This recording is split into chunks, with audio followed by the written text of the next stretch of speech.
ഞാൻ എൻ്റെ ലൈഫിൽ എക്സ്പീരിയൻസ് ചെയ്തൊരു കാര്യം പറഞ്ഞു. നിങ്ങൾക്കിത് റിലേറ്റ് ചെയ്യാൻ പറ്റുന്നുണ്ടോ എന്ന് എനിക്കറിയില്ല. നമ്മൾ എന്ത് കേട്ടാലും എന്തൊക്കെ പറഞ്ഞിട്ടുണ്ടെങ്കിലും അതൊക്കെ ശരിയാണെന്ന രീതിയിൽ നമ്മളെ കൂടെയുള്ളവരോടത്തൊക്കെ നിന്ന് കൊടുത്തു കഴിഞ്ഞാൽ നമ്മൾ അവർക്ക് ഭയങ്കര പ്രിയപ്പെട്ട മനുഷ്യന്മാരായിരിക്കും, നമ്മളെക്കുറിച്ച് നല്ലതേ പറയാനുണ്ടാവും.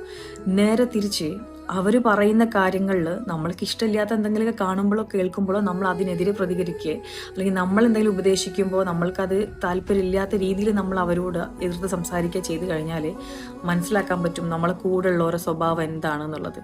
അപ്പോൾ അവർ പറയും അവൾ ഭയങ്കര അഹങ്കാരിയാണ്, അല്ലെങ്കിൽ അവന് ഭയങ്കര അഹങ്കാരമാണ്, പ്രശ്നക്കാരാണ്, ഒരു വിലയില്ല, അവിടെ ബഹുമാനമില്ല, അങ്ങനെ പല രീതിയിൽ കുറ്റപ്പെടുത്തലുകൾ കേൾക്കും.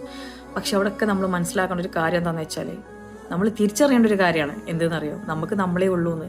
നമ്മളല്ലാതെ മറ്റുള്ളവർക്ക് വേണ്ടി നമ്മൾ അവരെ പോലെ ഇങ്ങനെ അവരെ രീതിക്ക് നിന്ന് കൊടുത്തു കഴിഞ്ഞാൽ നമ്മളെല്ലാവർക്കും പ്രിയപ്പെട്ടവരാവും. അങ്ങനെ ആർക്കും ആരെയും പ്രിയപ്പെട്ടവരാവാതിരിക്കാൻ നോക്കിയിട്ട് നമ്മൾ നമ്മൾക്ക് പ്രിയപ്പെട്ടവരായിട്ട് മാറാൻ ശ്രമിക്കുക.